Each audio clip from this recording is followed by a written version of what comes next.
Minamahal na kababayan, batid ko na hindi madali ang ating pinagdaraanan sa nakaraang higit na 2 taon. Alam ko rin na ang bawat isa sa inyo ay ginagawa ang lahat ng inyong makakaya upang patuloy na harapin ang lahat na pagsubok sa kasalukuyan. I do not intend to diminish the risks and the challenges that we face in this turbulent time in global history.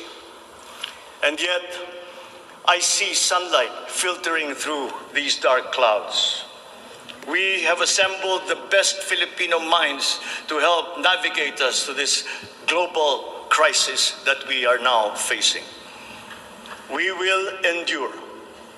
Let our Filipino spirit ever remain undimmed. I know this in my mind. I know it in my heart. I know it in my very soul. The state of the nation is sound. Thank you and good afternoon. Marami pong salamat sa inyo lahat.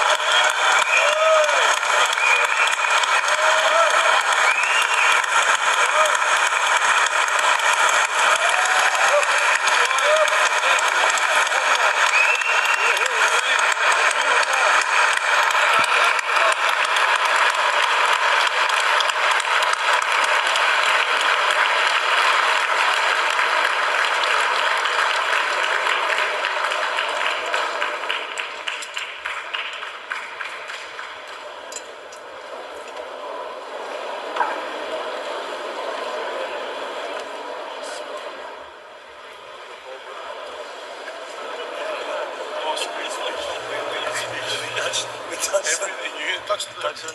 Yeah, I couldn't leave anything out. Adjourn.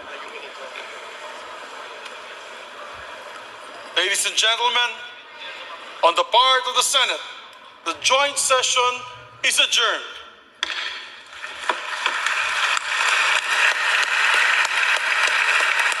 On the part of the House of Representatives, the joint session is adjourned.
Yan po guys, natunghayan nyo ang first State of the Nation address na Pangulong Bongbong Marcos Jr.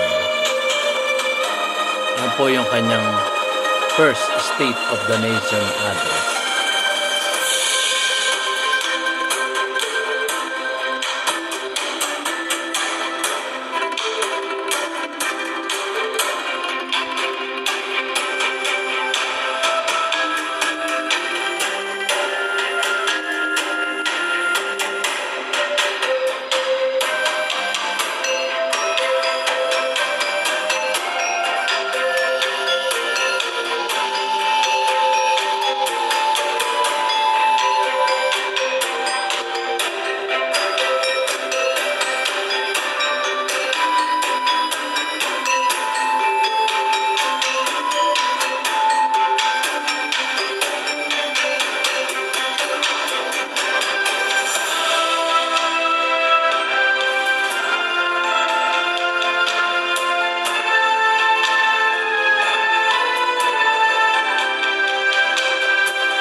Ang natunghayan nyo po ay para sa mga loyalista at mga unity. So sana nagustuhan nyo ang aking palabas na ito, ang ating mumunting YouTube channel, DIY KKB Informative. Again, para po ito sa mga loyalist at ang mga unity. Maraming salamat po.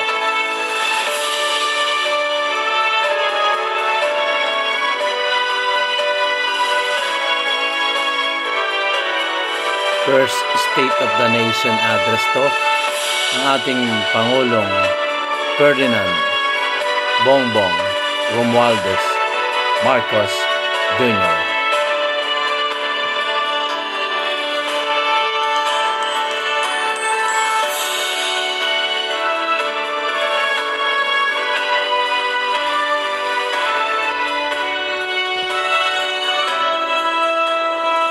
Maraming salamat po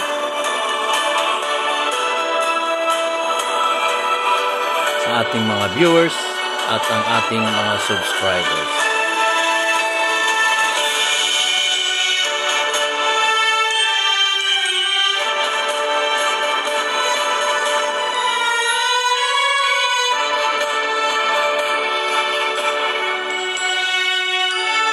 Susunod natin guys, yung second State of the Nation address na.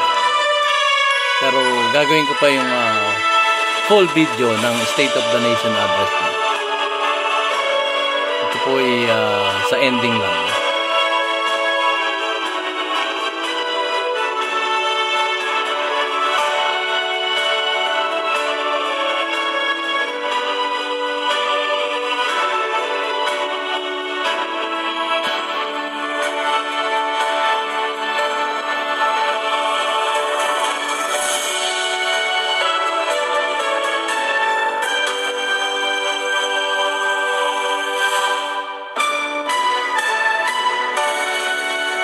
maraming salamat po sa inyong panonood.